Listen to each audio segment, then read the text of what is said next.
Welcome to our first story on YouTube. Our stories are co-written by Lisa Lee and David Elsie. That's me. I am your narrator. We are a new channel, so we will have more stories coming out. And eventually we're going to get to making animated stories, which should be a lot of fun. But for now, a single picture per story. At least it'll get us going. And don't forget to subscribe. And don't forget to like. Like I said, we're new. We need the help. But on to the story. Our story begins with Billy and his family taking Gramma to the nursing home. Billy is a complete little asshole. So we're clear on this. Looking at Grandma and looking at our purse, Billy figures, well, hell, she's going to the nursing home to die. She doesn't need all this stuff. And he starts digging in Grandma's purse and throwing it out the window. Grandma sees this and slaps his hand. She yells, "Stop it! Stop doing that!" And Billy just looks at Grandma. He can't stand her. And he's like, well, this is kind of like when we took my dog to the vet. We put that dog down. It's what the vet does. We're taking you to the nursing home. The nursing home's kind of like a vet for people. Eventually, they're going to do the same to you. We're going to wheel you in the front door, and they're going to wheel you out the back. Grandma just kind of looked at Billy, not believing how much of an asshole this little kid really was. Just really mad. Grandma looks and says, well, I'm not dead yet, Billy. And since we're not at the nursing home quite yet, and it's Easter time, I'm going to tell you a story. Now, there's many stories about Easter, and some of them are adult stories that are not told to kids. And this is one I'm going to tell to you. It's not known to kids, but it's known to adults. The Easter Bunny rewards little kids that are good with toys and candy. But the Easter Bunny also rewards the bad kids. You know, little assholes like you. What he does is he waits till they sleep and he grabs them up in the night and takes them back home with him. Adults know this. Kids really don't.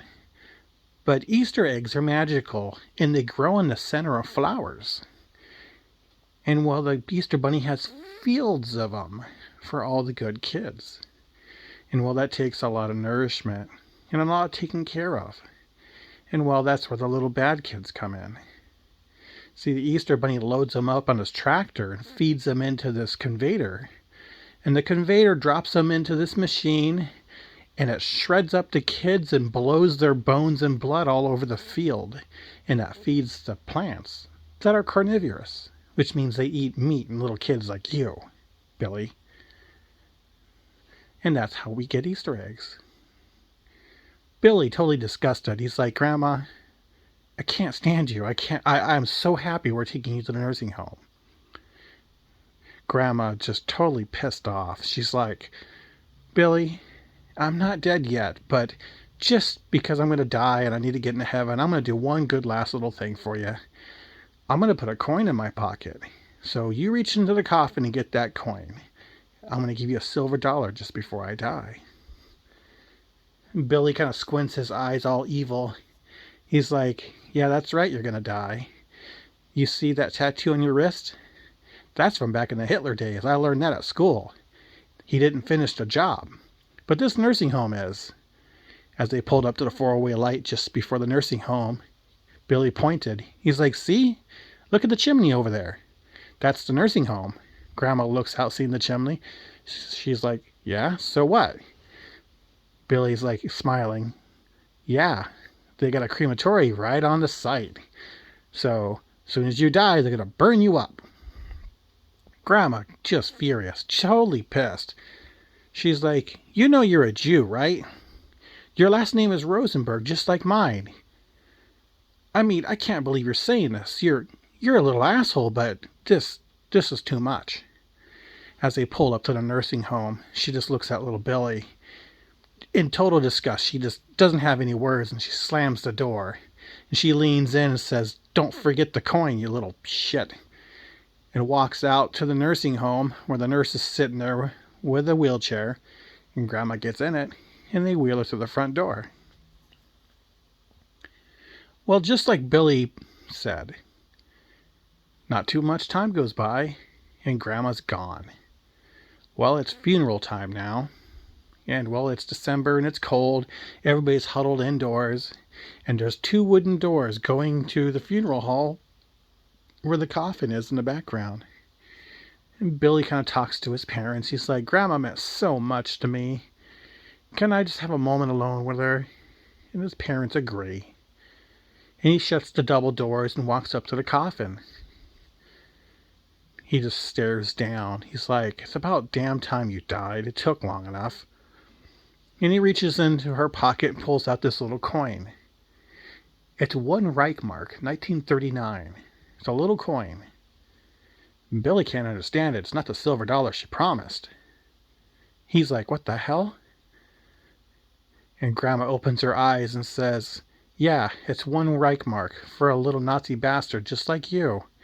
As she jumped out of the coffin, she put her hand over his mouth. Yep, and this is where all the jazzercise comes in, as she breaks his neck and he falls to the ground. His eyes continue blinking. She didn't kill him, she just disabled him. Grandma's like, oh, I'm sorry I didn't kill you. I'm not that strong, but I guess I was strong enough to break your neck a little bit. As Grandma changes clothes with him and sticks him in the coffin, she puts the Reichmark in his hand. So don't forget your Nazi coin, because when you get to hell, you're going to need it. As she smiled, she bent the coffin hooks that latch it just that little bit, and she slammed the lid down, locking it forever. Because with the bent hooks, it won't unlock with a key now. And Grandma slipped out the side of the nursing home to the street and walked away, and no one knew.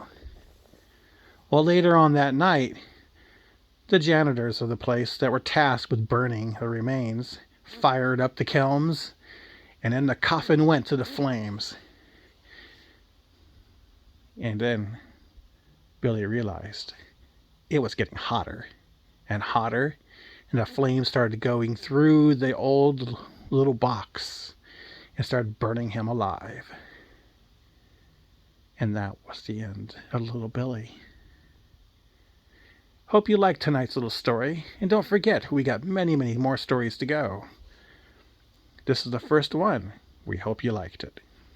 This has been David Elsie. Have a good day.